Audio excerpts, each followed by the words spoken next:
For as amazing as the RDR2 single player was, the story made you cry and the world made your jaw drop, at least for everyone except that one guy.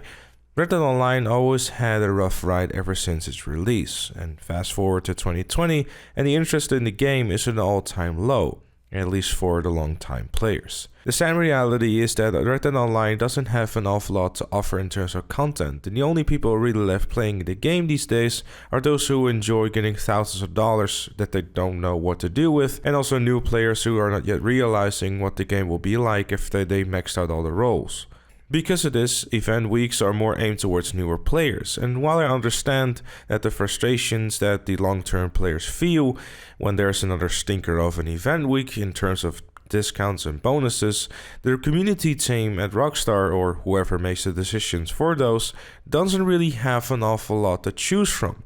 Red Dead Online doesn't have enough content to pull off event weeks like in GTA Online, because in GTA Online you have 50 adversary modes, for example. Red Dead Online has 5 modes and 4 roles. Good luck with trying to make an interesting event week out of that. And sure, they could throw on some double cash on whatever, but at the end of the day, that's going to run into the issue where people are going to be making more money, have more money, which then turns into having more money than they know what to do with, thus making stuff more expensive to make the economy better, etc. etc. The focus of those event weeks really is to keep new players, or I guess attract new players to Red Dead Online and hopefully make them stick around for a little while longer, because at the end of the day, for the long-term players, that is definitely not going to happen. And don't get me wrong, I have enjoyed my time with Red Dead Online for the most part, but having played the game since the release of it, there isn't really much left for me. I'm not going to sit here and make any claims about how I play the game on stream every week and have a great time, because typically after 10 minutes of loading the game and having done a moonshine or so, I'm kind of done with it again. PvP used to be the place I enjoyed going to, but unfortunately that mode is a lost cause at this point.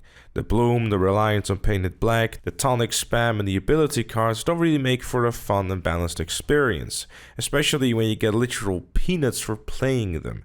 PvP lacks a lot of variety and just doesn't feel very rewarding to play, but the guns still feel very satisfying to use though, especially shotguns when you get a headshot. And after the release of Moonshiners, the game reached an all-time low. It was broken beyond belief, and sales missions weren't starting, hell, the story missions I wanted to play, you also had to wait an hour in between in order to even to be able to do them, which in my opinion was the worst decision they could have made.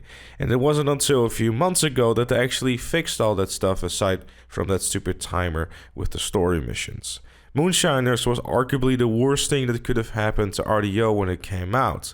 On top of the fact that it was released a day before one of the most hyped DLCs to ever hit GTA Online, the Casino Heist. I've made a video on this before, so I'll just link you to that in case you're interested in how I felt about it back in December. Unfortunately, the next update doesn't sound all that promising either. As far as I'm aware, the game will receive a photographer role. Now think about that for a second. A photographer role in a game that is screaming and crying for fun and replayable content.